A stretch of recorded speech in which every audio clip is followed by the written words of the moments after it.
Le 30 mars 1966 s'ouvre à l'Assemblée nationale du Sénégal, en ouverture du premier Festival mondial des arts nègres, le colloque sur la fonction et la signification de l'art nègre dans la vie du peuple et pour le peuple.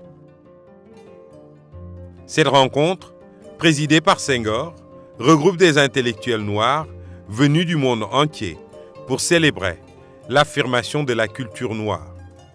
M. Alioune Diop, fondateur de Présence africaine et président de l'Association internationale du festival, qui prit le premier la parole, rappellera, je cite, « C'est délibérément que nous avons tenu à susciter cette confrontation. Dans la confrontation culturelle mondiale, il ne saurait s'établir d'impérialisme tyrannique. » Aimé Césaire, un des pères de la négritude, lancera un appel pathétique aux responsables politiques africains en leur disant « L'art africain, qui est dans l'homme, dans l'émotion de l'homme, dans sa saccade, sera et vaudra ce que sera et vaudra l'homme africain de demain. C'est dire que nous vous demandons de nous faire une bonne Afrique dans laquelle nous aurons des raisons d'espérer, des raisons d'être fiers. » L'assistance fera un véritable triomphe à Aimé Césaire, dont elle a scandé le nom pendant quelques minutes.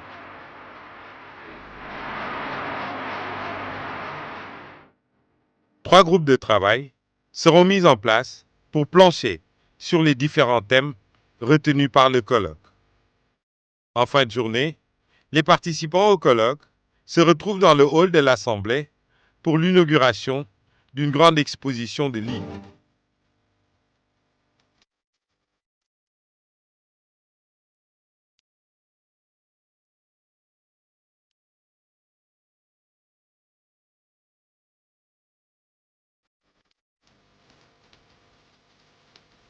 Le lendemain, 31 mars, le président Senghor inaugure les expositions du Nigeria, terre des civilisations antiques et médiévales. Trois expositions de ces pays vedettes du festival s'ouvrent sur l'artisanat à l'Hôtel de Ville, sur l'art traditionnel au musée dynamique de Soumbédioune et sur l'art contemporain au Palais de Justice. Expliquant le choix du Nigeria comme pays vedette à ce festival, Senghor dira qu'il ne s'agit pas de raisons politiques, mais uniquement de raisons culturelles qui tiennent à l'art nigérian.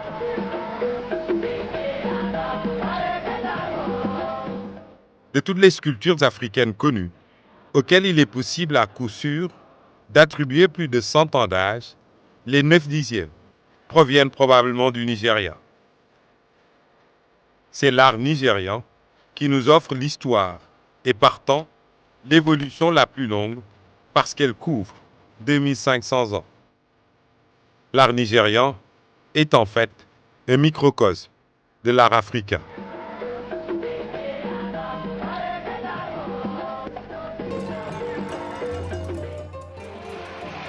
Le Théâtre national Daniel Sorano sera le lieu le plus couru du festival. Et ce n'est pas un hasard, car là se déroulent toutes les manifestations de danse, de théâtre, de musique, de chant et de poésie. Sur la scène du Théâtre national Daniel Sorano vont se succéder les artistes venus de tout le monde noir.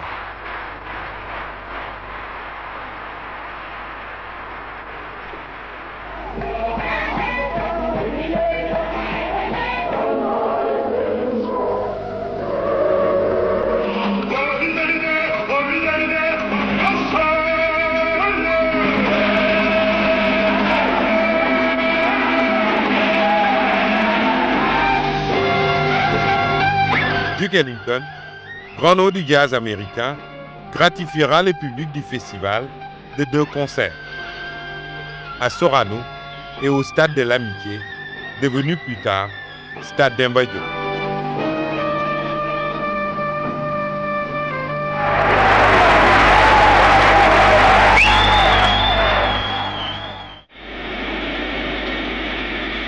Le 15 avril, en plein milieu du festival, le Sénégal accueille dans la ferveur et l'enthousiasme le plus ancien des chefs d'État africains, le premier d'un pays de 4000 ans de civilisation africaine et d'indépendance, Sa Majesté Haïlé Sélassié, empereur d'Éthiopie, venu en visite officielle de 4 jours au Sénégal. Après 3 semaines, pendant lesquelles les Africains et leurs frères de la diaspora ont magnifié l'art africain et croisé le fer au niveau des concepts et des idéologies, le rideau tombe sur le premier festival mondial des arts nègres.